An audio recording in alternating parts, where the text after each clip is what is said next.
From the museum, I'm Candace Bannister, Executive Director, and I'd like to thank and welcome Paul Bonnifield.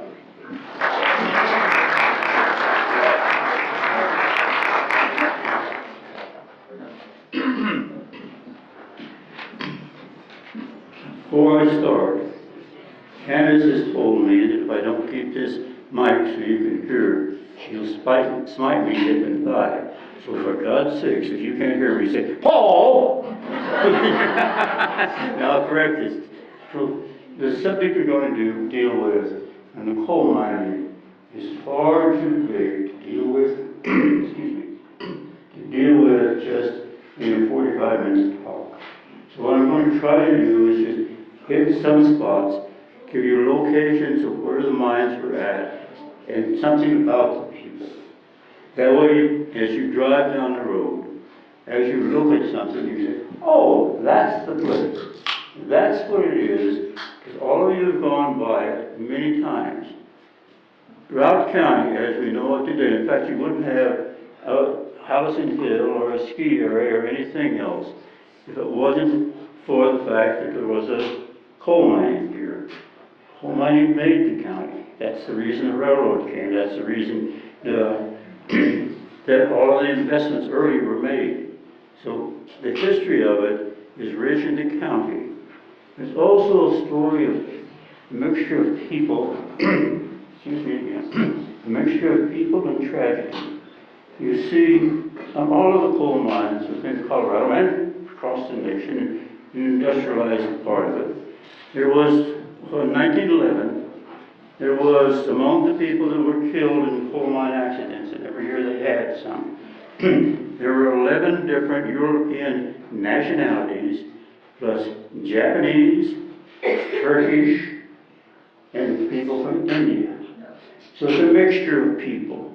They deliberately brought in a mix of people in order to have them pour among themselves, as they had in Europe. They also thought of them as less, excuse me again, as less than the right species of people. You see, when Washburn, who was head of the CFNI, when he spoke to the Italians, he said, all you have to do with them is give them a bottle of vino, a woman, and a song, and they're happy. You know, they can do as they please with them. And the exploitation of the miners was unlimited. Because every mine here, every railroad mine, not the wagon mines, those were individually owned. But all of the big mines, they planned on operating the mine free of charge. They would exploit their employees to where they could cover the cost of the mine and then sell the coal to make money on it. So it's a pretty rough sort of place to begin with. Now, as you might know, the first power plant was here in Steamboat, started in 1901 and then added in 1903.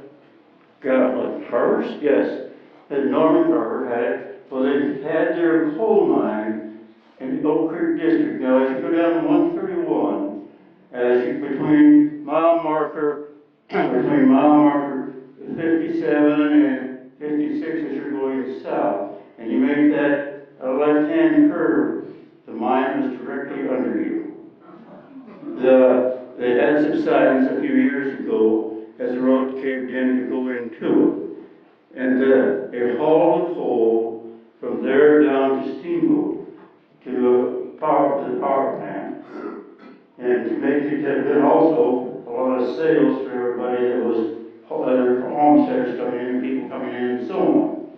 So it's the first really commercial mine that was in the county, and it during the strike of 1913-14, a major strike, and they brought in troops into Oak Creek with it, as well as into Ludlow and the southern part of the state with them.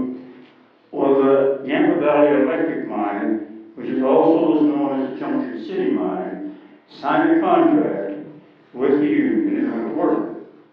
But H.A. Todd, who had worked the coal mines in Oklahoma, came to Echuria, Polis area, and then homesteaded up on the Morrison Creek. But he used to work in the mines during the winter months, and in order to keep things going. But he was working at the outside, that is, unloading cars, coal cars as they came out of the mine. Now they would set the cars, you see, in a little shallow place, but it wasn't too bad, so they went to push them. And then other cars would come down and fill it up. And you see, there wasn't a brake or anything on it, it was just a guessing game.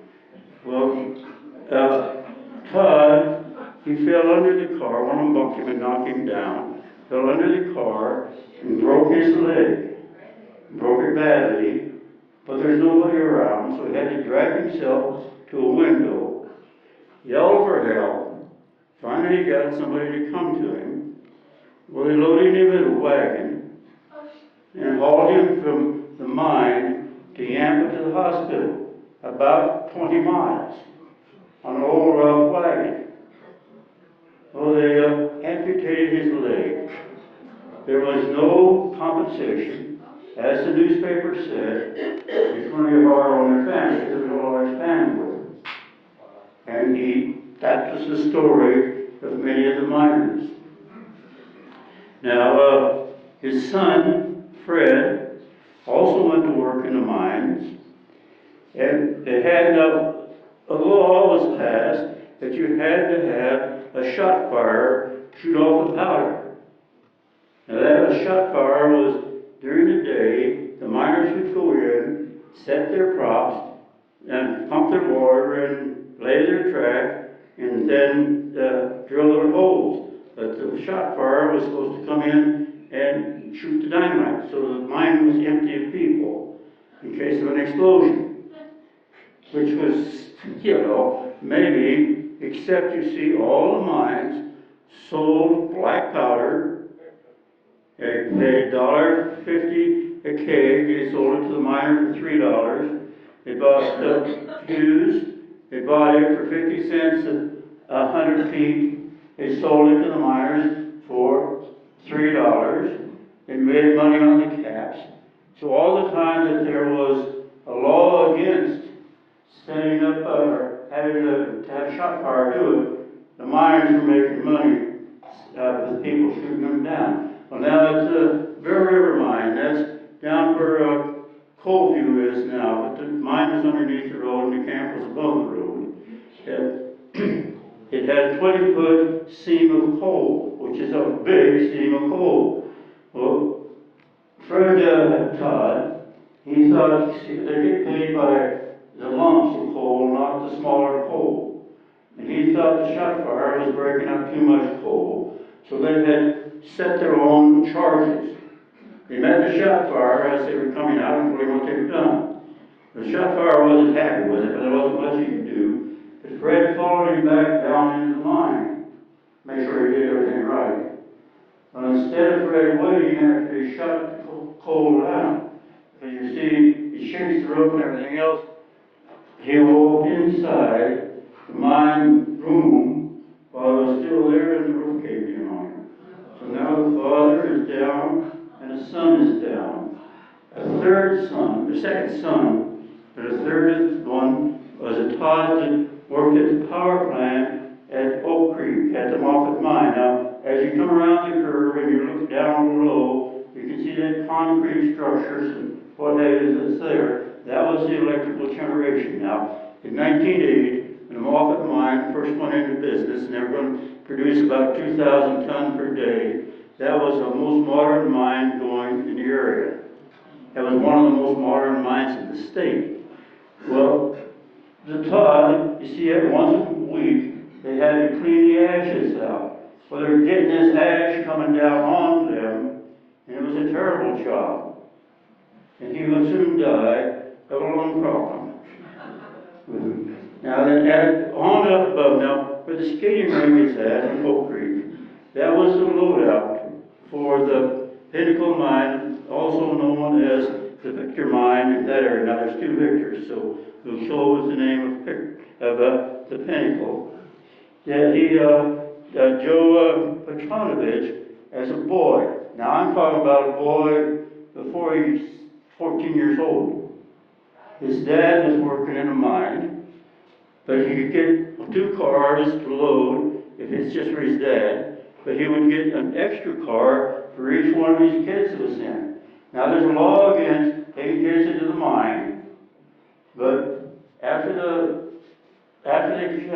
shift was changed, fire shot things down, the dad would take, they had Joe and his brothers, each listed as employees. They would go down in the mine, load the coal that had been shot down, set the props, and shoot another one down. That way they could get 4 cars to load instead of just 2. Well, he's less than 14. Because when he was 14, he quit school and went to work in the mine. But during that time, now 7 Point, the mountain, sits west of Pittsburgh, and it's that high rise. It has the gray rock in it, the cliff in there. Well, that sits on top of the lower coal series, which is the oldest coal that they have. Well, on the west side of 7 Point, the Brazilian Hastings had a wagon mine. And Joe would walk up to see his very good friend Earl and his children.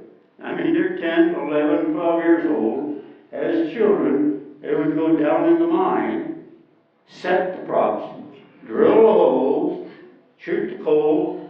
Now, for tracks in the mine, they didn't have iron tracks. They used, because there was aspen there, and there's a small production, they had to cut out and make their own rail to work it up. And you got little kids that are mining the coal for his dad there. And excuse me there, I didn't mean to do that. But and it's a steep old grade, you'll climb it up there. And then they had to haul the whole coal down to the creek so they could sell it. Well, the thing of child use and the use of children was very common in all of the mines. Now,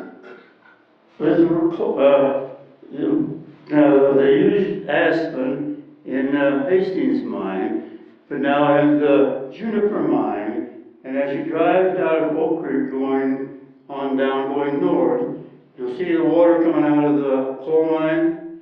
Up on the level above that is the old foundations and the water tank for the Juniper mine. Well, they used the scrub oak and then put a rail on, a piece of metal on it to make it operate for their cars. But in 1914, no, earlier than that,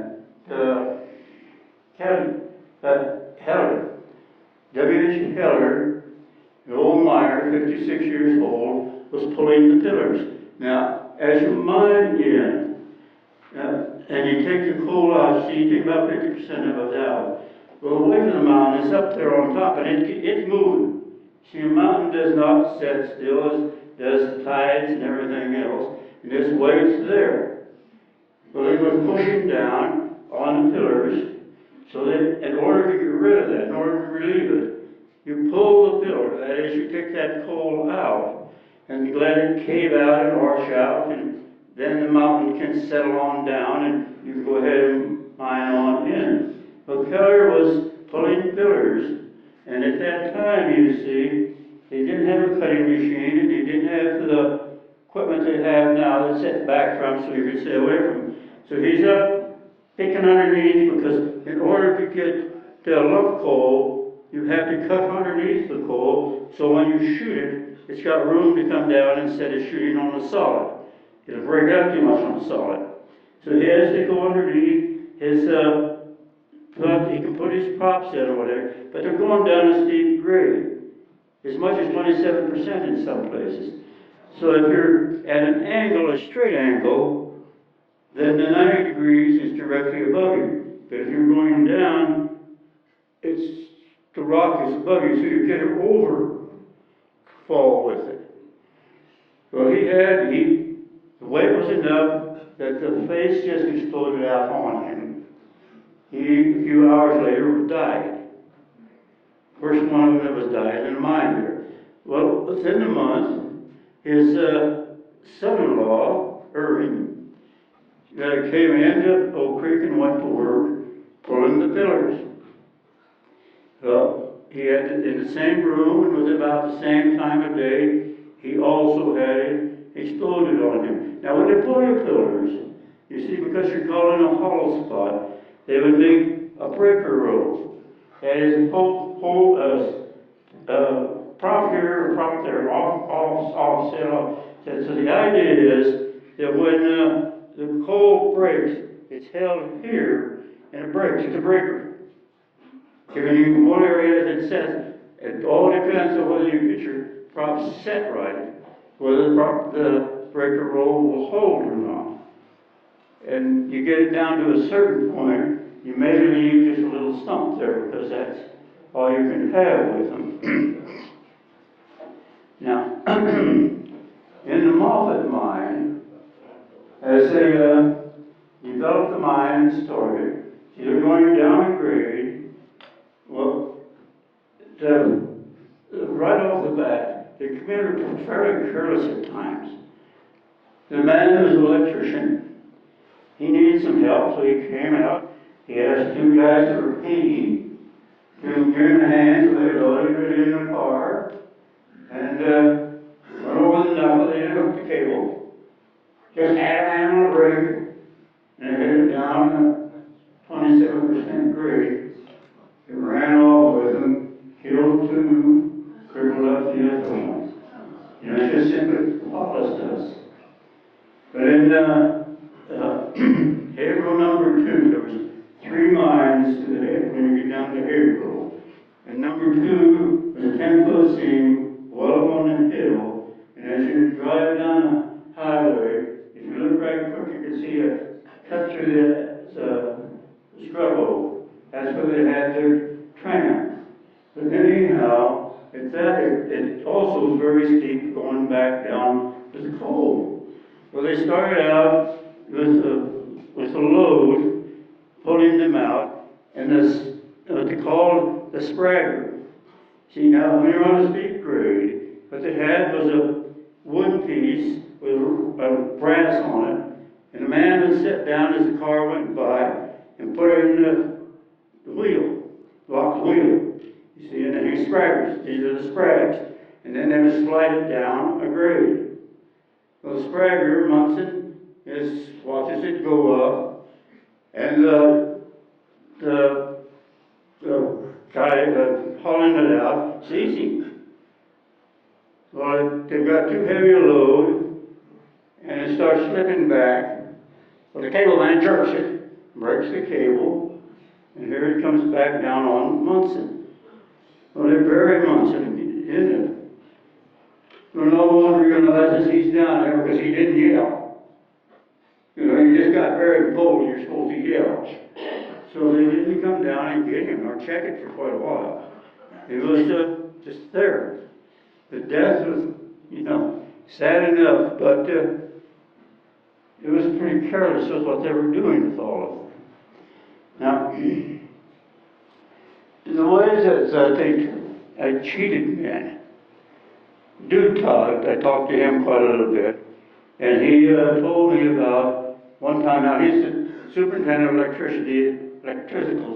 electrical superintendent at the Moffat mine. So he's with Bond, who's the mine boss underneath, and they would come up to a room, and he would reach inside, that is Bond would, check in their dinner bucket. Look for money, it's supposed to be $2 there. And he didn't give $2, he said, he didn't have it last time, $2. There better be $2 there, better be $4 next time. Well, the guy said, well, I can't, you're pulling down the water hose. And you see all the water in the mine went down and collected towards the bottom. And so you'd have to pump the water out down in the water hole with it. On Todd, he come up with $4, so at least the guy didn't have to go to the water hole with that trip. But they go on down, and the guy that came here is dropping the cars in control of them.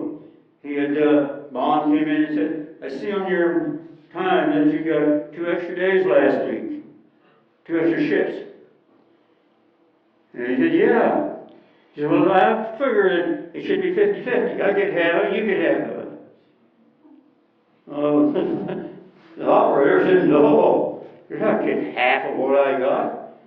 So Vaughn steps outside, walks around out of sight, and starts the trip down. Vaughn hits the bell. The operator thought it's an emergency, slammed it on, breaks the cable. Vaughn kicks back in and fires it. He said, I saw it. It was deliberate. It was carelessness on your part. And fired him immediately. No control whatsoever of what they had. Todd came out of the mine one time. He worked his shift. And he had his earlier time worked as a rope rider. That is the guys that hauled the pole in and out. So the mine superintendent is standing there, and he hands him a lamp, a new lamp, tells him to draw lunch. He's going back in, he's going to be rope rider for a week. Well, Todd asked, what's happened to the guy that was doing it? So I let him off for a week. He was not keeping production up. And he's gone. They were under that kind of a system of absolute control with it. However, now at the Hebrew mine, Mrs. Hinkey, she was just a little short gal, came from Wales, old Hillard Hinkey, and her husband was teaching her how to drive in the 1920s. Of course, you have the starter and the gas, and you have a clutch and a brake. So they're all on the floor. When she started up the hill and she into the camp, she killed the motor and had a hell of a time getting it up. So when she got up to the top, because she's small, the superintendent had parked his car in the middle of the road. And Hillary said, I tried to miss it. She hit it just a little bit. You know, it wasn't too bad. But George, her husband, and the superintendent, they get going at her and say, well, God damn it, she just well finish it. Well, she had stopped the motor. Well, now she just starts it without any trouble. Backs it up, lines up, and finishes.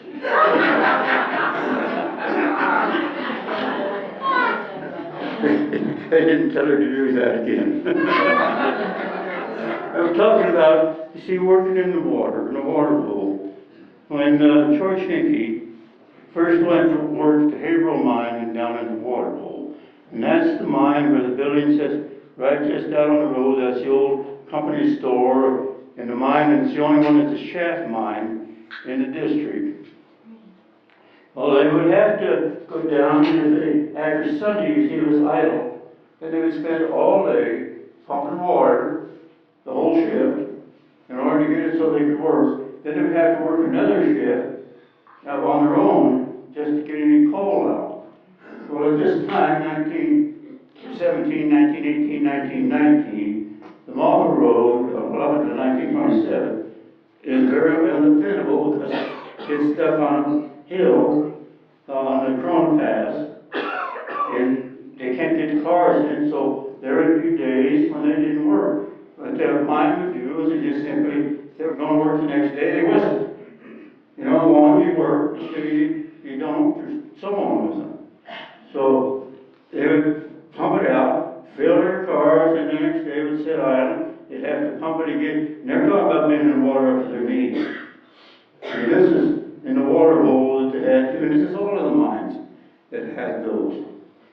Now, to skip to a different area for just a little while, Milner, you don't think about that, but it was a mining town. A lot of mines were there at Milner. Now, in after the power plant was here at McGregor, Public Service built a power plant at McGregor, which is just outside of Milner, just as you drive up to the dump right now. And that's where the mines were at in that area. Well, the Elk Creek mine, it paid most of its employees with a check one time. The the woman at the house took the check to the bank, deposited it, and went into stores and started buying things. The check bounced, and they arrested her for passing bad checks. Now, it was in time, straightened out. Well, because the men hadn't been paid, the state labor assistant of it decided he would help if all of the miners would mine another, at least 44 cars of coal. He would sell it, and they would get 1 day's pay. That means you have to pay twice in order to get a day's pay. Well, they mined that. Now, the miners said they mined out 82 cars. The state, for those people, said 44. But either way, then the demurrage and other things got into it, and there was no money left for wages. Everybody else got their share, except the miners. So then the Curtis mine, which is in the same general area, and had taken over the Allen mine by this time, in a much larger mine, it said, all right, if you will mine the coal, so they're going to get to mine 44 cars of coal 3 times in order to get 1 day's pay. And they did. That's all they could get for it, and that's all there was for them. The Roman mine, which was down there also in Milner, had the same problem of paying their employees, and as pay with most of them, you got paid in script. You didn't get paid in cash. You got paid in script going on in the company store, or else if you took it into town, they had the racket going where a merchant would say, I gotta have, so if you had $5 worth of script, he'd give you $2.50. And then you would take the script down to the mine, and the mine superintendent or somebody at the mine would take half of that $2.50 and would take part of it, and they would split the difference. So the miner was robbed all the way through. If you bought something at the company store, or have you bought something, I should say, by mail order from Sears and Roebuck or Montgomery Wards, and they came to the post office for the mine, it was never delivered. If you're not delivered, be gone. So they controlled completely of where you had and what you did with them. Now down at where the Coalview is today, there was a series of mines there. Now in 1914, just a minute, I'll think of their name. Anyhow, they started the mine and went up on a hill back behind and had 1.5 miles of track up there, but they had a 12-foot seam of very good coal. So they bought a Shea engine, and the cars, the Shea engine could pull a 6% grade. But in 1917, they put too many cars, too much load behind it. These were mine cars. There's no air brakes like they have on a railroad car. And they had a runaway. And it ran down, and they put a bridge across the river. They wiped out their bridge. They wiped out their loading facility where they loaded the railroad, and it pretty well broke the mine. Well, now in 1917, the Mama mine was, the Mama Railroad, was in there broke, but no one wanted to invest in rebuilding it and starting again with it. So the Curtis company took over. Now, the big mine that was there was Bear River. It had a 20-foot seam of coal, but they had some legal problems and some management problems, and it only lasted until about 1940. But in order to mine their coal, they mined underneath the 10-foot, and then they would back up, and then they would arch the roof. I hope it didn't cave in on people or didn't fall in on them. It was a 20-foot chunk of rock would fall, and if it hit somebody, it killed them or crippled them badly. because there was no protection up there except a coal layer that had been put in an arch that would hold on, make it won't work. As one of the mine people I talked to years ago told me we spent more time running than we did anything else because the weight of the pillars kept building up and falling and it would crack it. Now, out at the Streeter mine and at the Colorado mine, which is out for Axle mine, excuse me. At the Axle mine, which is out where Colorado is now, they had a 20-foot seam of coal, and they had a split between them. So there was a rock formation between the two. Well, they was mining in the Axle mine, and after the shift came in at night, no one's in there, the whole roof collapsed and caved in, and that's the last of the mining there. As they mined, you see, how much time do I have? 15 on. I got her on this because I want to cover a couple of accidents here pretty bad accidents. But anyhow, as they mined the coal, you see, getting air into the mine and getting air properly into the mine, or otherwise, something was difficult. Now, the Pinnacle mine, they bored clear through the hill. And you have a hole on both sides, that way they can get fresh air, cold on this side, warm on that side, so on. In the wintertime in the mines, you see, or the summertime, it's hot outside, the air flows out or in, you see, depending upon the temperatures as it goes, and it keeps changing within the mine.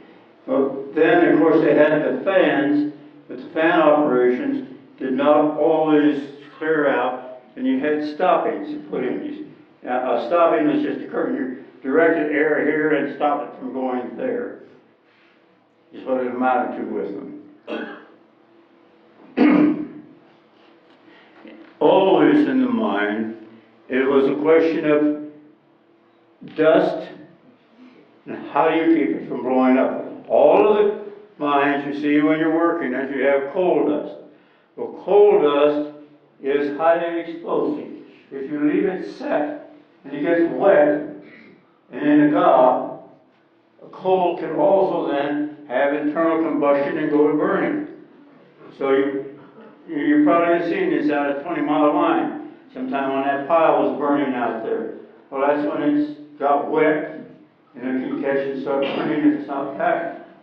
So there's always a danger of fire and a danger of dust. One of the things that they used to try to prevent that from exploding was put rock dust in. That is, you put rock inside, silica, what it amounted to, sand, and you get the sand particle separating the organic particle, and it wouldn't blow up. But the silica was as bad on your lungs as was black powder. There was black lung. So either way. And 1921, I'll go into the explosions now, and we'll get that taken care of. Lincoln's birthday in 1921, they were mining in the Argo mine, which was Pit 3 at the Moffat mine, and it's pretty well as you go out, it's about a mile up the 20-mile road. There was a concrete structure over there. There was the opening for getting in and operating in, had an underground tunnel that brought it on back down to the railroad. So anyhow, they had cleared out a big area, had props in there that was from 9 to 12 feet high, which is extremely high to hold it. And it cleared the area because they were long-walling it, and dust was all over the place. As Duke Todd told me, he and his partner were working on a cutting machine. They hurried up and finished it because they saw the shot fire. He was in there loading his holes. It was all open, but where the miners were at, loading his holes before the men left. And Dude said, I commented to Davis, said, look at that, he's going to shoot that off of the trolley. So they're all going to fire at one time. So they hurried up and got out of the mine, and the ship did change. 3 men were still walking out. One man was deeper in the mine and had the word, and he fired it, and it blew up. It took the temple and everything else with it. And it blew down underneath in the pit 1, which considerably distance and a considerable amount of rock between them. Johnny Matthews was working, and the shaking and rattling of it was so strong. If it hadn't been for the fact he was behind a mine car, it probably would have thrown him around and killed him, because it tipped the car was pretty bad where he was at, and he was a long way from it. It was a big, big explosion. A third one, and then we'll get to the Wadge explosion, or second one. At the Apex mine, 1943. Now that's a wagon mine, up a 4-foot seam of coal. Very good coal. It's at the head of Trout Creek, and it's a small mine. The steels were operating. Just a week before that, mine inspector had been in. He said, "Hold on, this is a pretty safe mine. This is a safe mine." But at the end of the shift, they were getting ready to cut it down and then put a cross cut in to an area. So they're in a right angle. So right angles with each other. But Joe Glass, who was an experienced miner, an experienced man with shot firing, he sent all the rest of them out. So I'll get this, because there's only 2 shots. But he shot the one going straight down and put a lot of dust up in the air. Well, they miscalculated the thickness of the coal when they were going for that crosscut. They had a blowout. And it blew out into where that dust was at in the first explosion. It blew the whole thing up. As Carl Steele told me, he was just getting ready to eat supper when it blew, and he looked outside, and there was an arch of smoke and parts, and props were planted on a hillside on the other side. This whole temple and everything else was gone. Now, the big explosion, and one that we'll talk about, is the Wadge. Now, the Wadge mine, it's a tragic story in a lot of ways. Now, the Wadge mine is there, I think they call it a Buffalo something. It's right there where the Robert Gibraltar's at now. That was where the mine camp was for the Wadge mine, and it mined back in underneath that big sandstone that's in that area. Mount Harris was crossed, and Mount Harris was below that. And there was a Victor mine. Well, they had mine, and there's a map back here of mine back, most recent mine, what happened. But anyhow, they have, as they were going down, if you think about a tree, see, they had the air passage, they had the manway, and going through, and then the blocks, and then off from it, you have these branches. There are, 1, 2, 3, 4, on through to wherever it's at. And then, after you have the branch off, you have smaller branches break off. It goes in through the mine. There was none to the south of it, but all of them were to the north. And they had been experiencing gas along the fault there. And they knew it. Now, the mine had put fans in there to take care of that gas. So on the swing shift, January 29th, 1942, it was about, they had, the gas was building up in 17 north. And so the shot fire and the mine boss, man underground, was monitoring it. It wasn't something they were just letting go. They knew that gas was there, and they'd been monitoring it. They wanted to clean it out before the graveyard shift came in. There was a fan, as you can see on the map, over at a short distance from there, where they moved the fan, and they moved, put the tubing in. So so they could clear the gas out. Well, either that, when they hooked up the fan, it either short-circuited, or else in November they had just started having new equipment in there, cutting machines and so on. And these are electrical, and the men would run up and you could break a cable, electric cord. And one or the other of them set off the gas and blew it up. Down in 14 North, 34 men were working. Part of them, when that blew, tried to get to a stopping and a stopping door. Now, if they could have got through that door, if you got into fresh air and could get out. The gas got to them, not the explosion. Got to part of them before they made it. The explosion got the rest. 34 were killed. Now, in the 13th North, which is just a little earlier than that, those men, they heard the bump, and they were able to get to a stopping door and get out. And they ran, excuse me, they ran like hell, 3,000 feet to get out before the gas caught up with them. They're the only ones that made it. A lot of sad things with it. To begin with, the reason for the explosion was not because of negligence. See, the shot fire and the mine falls, they were trying to clear the gas out. Their intentions was to clear it out. They knew it was there and they were working and they had the equipment, except something went bad with them. If the men that could have just, and they're within just a few feet of getting to that door, if they'd have made it, they'd have got one out. One woman, Mrs. Cable, she lost a brother and 2 brother-in-laws that night. Frankie Shepherd had just left the railroad line gang. In fact, my dad had to go down and identify him afterwards. He had just left him 3 days before because he was the war and he thought wouldn't be drafted maybe if he stayed in the mine. Frankie was killed. Another man who had worked at the Knez mine out of Craig, he had the same feeling that he would be killed by the Japanese if he went to war, but he might get a deferment as long as he stayed in the mine. He was also killed. How did I do on time?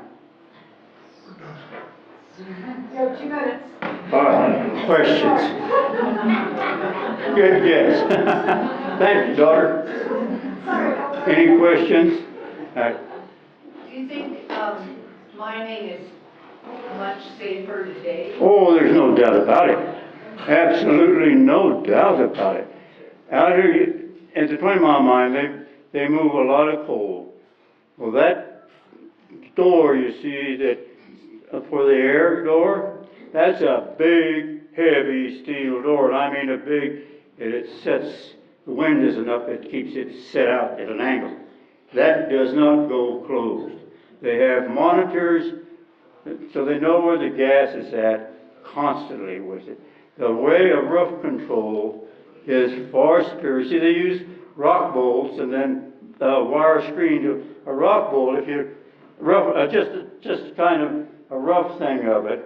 If you think about laminating through several different layers of rock and tying it together, that's what a rock bolt does.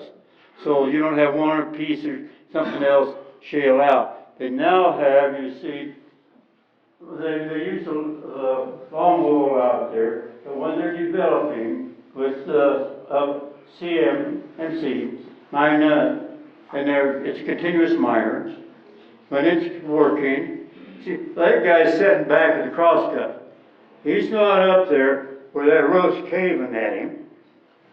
And up there where it's at, he's got an electric thing, and he's handling it like a toy you see that you play with on the floor.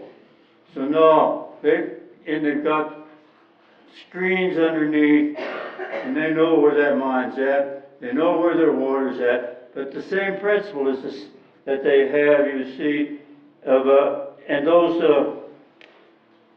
what they use for props, you see, that hold it up, those are mammoth. They have hydraulic, and they're solid in there.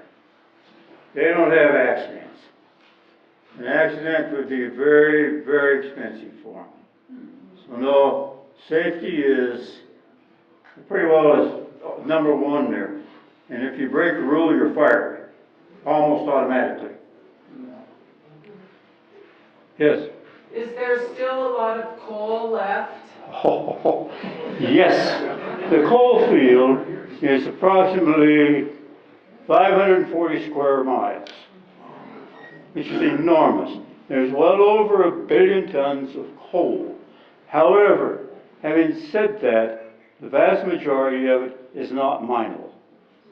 The coal that's in that lower series, that's there at Oak Creek, which is the oldest one, which that tree piece belongs up back there, it's so deep you can't start to reach it. Once it goes down, it goes way down.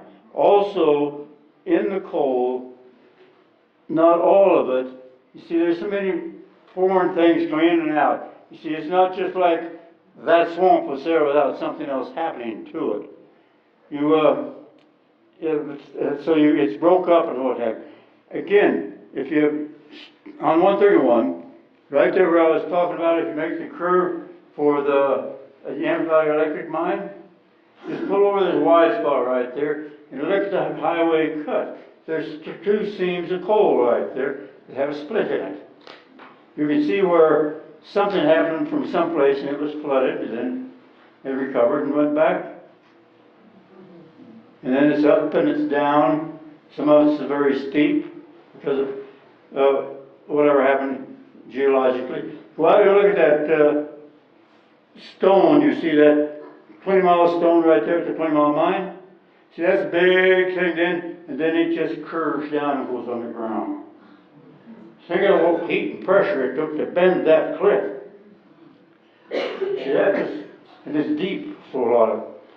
But part of it, you see, out at Lay, there's mineable coal there. There's still mineable coal in Moffat County, and there's mineable coal in 20 Mile. But the method of mining also means you have to have a certain grade and what have you, where you can't get those little crevices that you used to get. Okay. Yeah. Yeah, so I've done a little bit of research about the utilitarian use of the ski in Routt County. And so I'm wondering, to your knowledge, what did you see, like, mining-wise? Were miners using skis for social uses? Were they skiing down from work? Were like, mail carriers using skis at all to bring mail up? Whether they're using coal, and the same thing that society has generally. The use of coal, you see, when I was a kid, I was raised in Pittsburgh. We had heating stoves and you had coal. And they smoked all over and you had ashes, and my poor mother had to clean up all that ash dust and so on. But once they could start using natural gas, a gas burner, a gas stove rather than a cook stove, even the miners went to those. Now they could stoke coal, but if you go into, in the last few years, if you go into the Montgomery store, they have a stoker downstairs. But when they started in the fall, the smoke gets in the store. So it was used and the coal was used, but you got to remember, at least 40% of the coal that's mined is waste. It's either ash or some other product. And in the east, it's even higher percentage than that. So natural gas is just going to replace it. Times change. Yes? Quick question. So if you're driving from Steamboat down to Oak Creek, we did a tour with Jim Stanko once, a driving tour, where he pointed out all of the mines along the way, and I know you've done that as well. Can you talk about sort of coming from the north to the south? Can you talk about the names of those mines that you would see on the right on 131? Yes, I can. Do you want me to do it? Okay, all right. The first thing you'll find, now there's several pits right as you start into the canyon. Now across on the far side, you'll see a scar over there where there was a coal seam burned. Now the story with that is during the early days, a homesteader had his mine with a shaft. He closed it up in the spring of the year, went home to do whatever he did. But in the fall when he came back, his shaft house, the top of it, was full of yellow jackets. So he made himself a porch, burned his yellow jackets out, and while he was at it, he burned his shack down. It fell down the shaft, set the mine on fire, and they had a coal mine fire from them on. Now it burned down because that's a slip. It stood up. So it burned to where it ran out of coal. And you can see up on the hill several prospect holes. And when you get up on top, if you walk down it, you can see most of the coal seams in the lower series. There where the concrete sets out and on across, that was the Arrowhead mine. That is the last mine that was operating in the coal district, and it did not last very long. Around the corner, as I said before, when you first make that corner, that's where the Yampa Valley Electric was at. Now on down 131, there's building sets out in the middle of the road. There's some concrete across and whatever. That building was the mine's, a company store for the Hebron mine. And just before you get there, there's that road that goes up steep. That's where Hillary wiped out another car. And if you look along as you go towards it, and you get down to the other buildings and the stuff off the hill, that's the Edna mine. There was a strip mine that went into the 90s with them, and it mined off that whole top. But on the other side, you still see the stairs there at the Haverhill School. Now on down, moving on down there, that clear area where there's the electric power stuff is in there, transformers.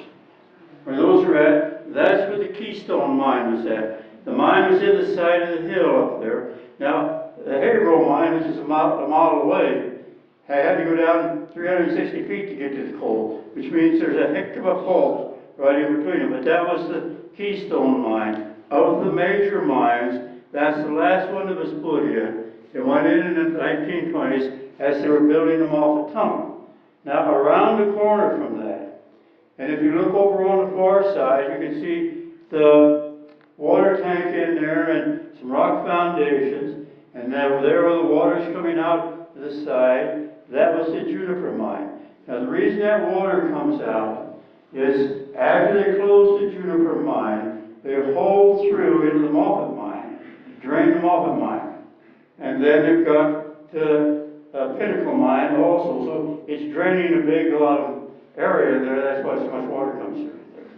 Now the next one down, and the big one on the hill above where the concrete stuff's at, you'll see a pile of it. That's the Mahoney mine. It's also known as the Schuster mine. That dates back to 1885, one of the first ones. Now, there's a caved-in area right there at the same, where that concrete's at, electricity. That's where number one was at in the Moffat mine. That was to be the blacksmith's coal. On up in the draw, there was across from it, would be number 3. On up above that, and you can see where the portal goes in, that was the main Moffat mine, number 1. If you go up and are now developing some areas at Oak Creek, they call it the tramway or whatever. That was the tram, and up above it is the Victor or the Keystone mine. Not Keystone, but Pinnacle. Okay? So no, we got a question here. Harold, I'm sorry, I couldn't hear. There was a conflict with people, the union or wanting to be union, and miners striking, and there was gunfire and everything. And how long period was there violence? From day one to 1936. There was constantly an effort to keep the peace out. Troops in both in Mount Harris and at Oak Creek, Black soldiers. In 1914, 1913, 14, 1921, 1927. The strike was always an effort to keep the unions out. Always. And the labor wars were literally labor wars. Any other questions? I think we're going to fight. Yeah, which of those older mines was the most productive? Well, the largest one, and the one that had the most, because there are 3 mines there, are the Moffett mine. It's just immediately north of Oak Creek. Yeah, it had the largest number of people there. But you see, it had number 1, number 2, number 3 right in the center. Whereas the Hebrew, it had to have, it was shad mines, you had electrical and let me see what, the Keystone, it had a lot of problems with water and with weight. A lot of pillars caused them trouble.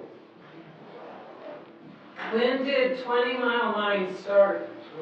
The energy mine, which then ultimately becomes a 20 mile, dates back to the 1960s. However, in 1927 and even earlier than that, there were plans of developing that whole area for coal. There was the Junction City, as they talked about it, was that there was a survey, and it had been tough, but to go over through the maybe junction right there, instead of going east to come to Steamboat, go over out to Trout Creek and come down to Milner, and then you could go back up to the railroad's at now. There were also real plans and very serious plans to bring tracks up out of Hayden into the region. So it's both old and it's new. I guess, thank you very much.